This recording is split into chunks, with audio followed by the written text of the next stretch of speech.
BBC news live കൊച്ചിയിലേക്ക് സ്വാഗതം. ഈ വാർത്തകൾ നിങ്ങൾക്കായി അവതരിപ്പിക്കുന്നത് Leotech solar solutions powered by mile foodstuffs Mookkannur, Grazia tours and travels near Cochin airport and Cochin Kalabhavan Angamaly franchise. മന്ത്രി കെ.ബി. ഗണേഷ് കുമാർ രാജിവെക്കില്ല. മുഖ്യമന്ത്രിയുമായി കൂടിക്കാഴ്ച നടത്തി. മന്ത്രി കെ.ബി. ഗണേഷ് കുമാർ രാജിവെക്കില്ല. മന്ത്രിസഭാ യോഗത്തിന് ശേഷം ഗണേഷ് മുഖ്യമന്ത്രിയുമായി കൂടിക്കാഴ്ച നടത്തി. കുടുംബ പ്രശ്നങ്ങൾ രാഷ്ട്രീയമല്ലെന്നാണ് ഗണേഷിന്റെ നിലപാട്. മുഖ്യമന്ത്രിയോട് മന്ത്രി കാര്യങ്ങൾ വിശദീകരിച്ചു. എന്നാൽ ഗണേഷ് കുമാറിനെതിരായ പരാതി മന്ത്രിസഭാ യോഗത്തിൽ ചർച്ചയായില്ല.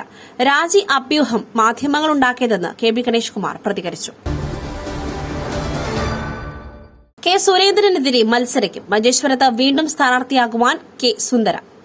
മഞ്ചേശ്വരത്ത് വീണ്ടും സ്ഥാനാർത്ഥിയാകുവാൻ കെ സുരേന്ദ്രനെതിരെ മത്സരിക്കുമെന്ന് കെ സുന്ദരയുടെ പ്രതികരണം. നാട്ടുകാരുടെ അഭ്യർത്ഥന മാനിച്ചാണ് തീരുമാനമെന്ന് കെ സുന്ദര പറഞ്ഞു.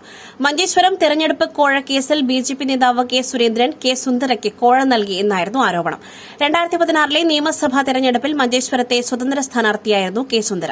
അന്ന് 467 വോട്ടുകളാണ് സുന്ദരയ്ക്ക് ലഭിച്ചത്. ആ തെരഞ്ഞെടുപ്പിൽ ബിജെപി സ്ഥാനാർത്ഥിയായ കെ സുരേന്ദ്രൻ 89 വോട്ടുകളുടെ വ്യത്യാസത്തിനായിരുന്നു രണ്ടാം സ്ഥാനത്തേക്ക് പിന്തള്ളപ്പെട്ടത്. ശൈലജയും ശ്രീമതിയും മാളത്തിൽ ഒളിച്ചിരിക്കുന്നു. ഗണേഷ് കുമാറിനെ മാപ്പ് കൊണ്ട് തീരുന്നതല്ല വിഷയങ്ങൾ. ജെബി മേത്തർ. മന്ത്രി കെ.ബി. ഗണേഷ് കുമാറിനെ പുറത്താക്കണമെന്ന് കോൺഗ്രസ് MP ജെബി മേത്തർ. മന്ത്രിയുടെ രാജി ആവശ്യപ്പെട്ട് ശക്തമായ പ്രതിഷേധങ്ങൾ നടക്കുന്നു. ഡിജിപിക്ക് പരാതി നൽകി. പോലീസ് വന്നു എന്നുള്ളത് യാഥാർത്ഥ്യമാണ്. പോലീസ് ഒരു നടപടിയും സ്വീകരിച്ചില്ല. പോലീസുകാർക്കെതിരെയും നടപടി വേണമെന്നും ജെബി മേത്തർ ആവശ്യപ്പെട്ടു. കേരളത്തിൽ അവൾക്കൊപ്പം എന്ന് പറഞ്ഞ് തട്ടി നടക്കുവാൻ വയ്യ. മാപ്പ് പറഞ്ഞ് ഒതുക്കി തീർക്കുവാനുള്ള ഒരു കാര്യവും നടക്കില്ല. പഠിച്ചിട്ട് മറുപടി പറയാമെന്നാണ് മന്ത്രി ബിന്ദു പ്രതികരിച്ചത്. ഇതുവരെ മന്ത്രി ഒന്നും പഠിച്ചില്ലേ? പരാതി പൂഴ്ത്തിവച്ചിരിക്കുകയാണ്. UDFന്റെ സ്ഥാനാർത്ഥി നിർണയം പരസ്യ പ്രസ്താവനകൾ വിലക്കി KPCC.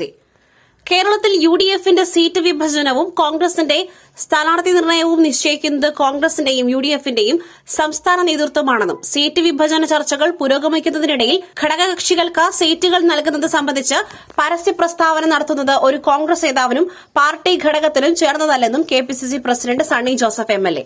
അത്തരം പ്രസ്താവനകൾ അച്ചടക്ക ലംഘനമായി കോൺഗ്രസ് കരുതുന്നതാണ്. നേതാക്കൾക്കോ വിവിധ പാർട്ടി ഘടകങ്ങൾക്കോ അഭിപ്രായം രേഖപ്പെടുത്താനുണ്ടെങ്കിൽ അതിന് നേതൃത്വത്തെ സമീപിക്കാവുന്നതാണ്. മറിച്ച് പരസ്യ പ്രസ്താവനകളും അതിനുവേണ്ടിയുള്ള യോഗങ്ങളും ഒരു കാരണവശാലും അനുവദിക്കുന്നതല്ല. കോൺഗ്രസ് സ്ഥാനാർത്ഥികളെ നിശ്ചയിച്ച് പ്രഖ്യാപിക്കുവാനുള്ള ചുമതല ഹൈക്കമാൻഡിനാണ്. അതുകൊണ്ട് തന്നെ ആരും സ്വയം പ്രഖ്യാപനം നടത്തി സ്ഥാനാർത്ഥികളാകുവാൻ മുതിരരുതെന്നും സണ്ണി ജോസഫ് പറഞ്ഞു. മുഖ്യമന്ത്രി കുടിച്ചുകൊണ്ടിരുന്ന ആ കപ്പ് വീണുടഞ്ഞു. ഇനി അതുമായി ജനങ്ങളുടെ മുൻപിൽ വരരുത്. ഗണേഷ് കുമാർ വിഷയത്തിൽ VD സതീശൻ. ഗണേഷ് കുമാറിനെതിരായ ആരോപണത്തിൽ പ്രതികരണവുമായി പ്രതിപക്ഷ നേതാവ് VD സതീശൻ. വളരെ ഗുരുതരമായ ആരോപണങ്ങളാണ് ഗണേഷ് കുമാറിനെതിരെ ഉയർന്നിരിക്കുന്നതെന്ന് ചൂണ്ടിക്കാട്ടിയ VD സതീശൻ മുഖ്യമന്ത്രിക്ക് ഇരട്ടത്താപ്പെന്നും വിമർശിച്ചു. ആരോപണങ്ങളിലെ ചില വരികൾ അപകടകരമായ ഒഫൻസിലേക്കാണ് വിരൽ ചൂണ്ടുന്നതെന്നും അത് പോലീസ് അന്വേഷണത്തിൽ പരിശോധിക്കേണ്ട കാര്യമാണെന്നും അദ്ദേഹം പറഞ്ഞു. പുട്ടു രുചികരമാവണമെങ്കിൽ മയിലിന്റെ പുട്ടുപൊടി തന്നെ വേണം. അതിന് ചെമ്പാപ്പുട്ടാണെങ്കിലും അങ്ങനെ തന്നെ. Mile rice and food products, ശ്രേഷ്ഠം സമ്പുഷ്ടം.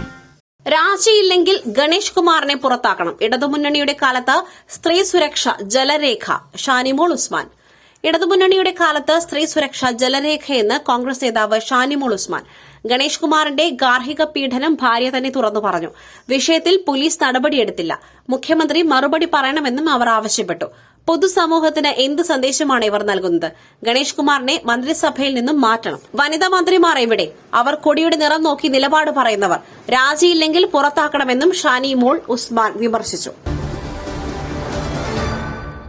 ഗൾഫ് രാജ്യങ്ങളിൽ ആക്രമണം തുടർന്ന ഇറാൻ. ബഹ്റൈനിൽ ആക്രമണം ജനവാസ മേഖല കേന്ദ്രീകരിച്ച്. ഗൾഫ് രാജ്യങ്ങളിൽ ആക്രമണം തുടർന്ന ഇറാൻ. ബഹ്റൈനിലെ ജനവാസ മേഖലയിലുണ്ടായ ആക്രമണത്തിൽ ഒരു യുവതി കൊല്ലപ്പെട്ടു. സൌദിയിലെ ഷൈബ എണ്ണപ്പാടത്തിന് നേരെ വീണ്ടും ഡ്രോൺ ആക്രമണമുണ്ടായി. അതിനിടെ ഖത്തറിൽ നിന്നും ഇന്ത്യയിലേക്ക് ഉൾപ്പെടെ താൽക്കാലിക വിമാന സർവീസുകൾ ആരംഭിച്ചു. ബഹ്റൈനിലെ ജനവാസ മേഖല കേന്ദ്രീകരിച്ചുള്ള ഇറാന്റെ ആക്രമണം തുടരുകയാണ്. മനാമയിലുണ്ടായ ആക്രമണത്തിൽ 29കാരി കൊല്ലപ്പെട്ടു. 6 പേർക്ക് പരിക്കേറ്റിട്ടുണ്ട്. ആക്രമണ സാധ്യതയുള്ള പ്രദേശത്ത് നിന്നും ജനങ്ങളെ മാറ്റി താമസിപ്പിച്ചു. സൌദിയിലെ ഷൈബ എണ്ണപ്പാടത്തിന് നേരെ വീണ്ടും ഡ്രോൺ ആക്രമണമുണ്ടായി. എണ്ണപ്പാടം ലക്ഷ്യമാക്കി കഴിഞ്ഞ രാത്രി ഇറാൻ തൊടുത്തത് 12 ഡ്രോണുകൾ. അൽ ഖറജിന് നേരെയും ഡ്രോൺ ആക്രമണമുണ്ടായി. ആക്രമണങ്ങൾ സൌദി പ്രതിരോധ സേന തകർത്തു. മറ്റൊരു വാർത്തയുമായി കണ്ടുമുട്ടുന്നതുവരെ നന്ദി, നമസ്കാരം.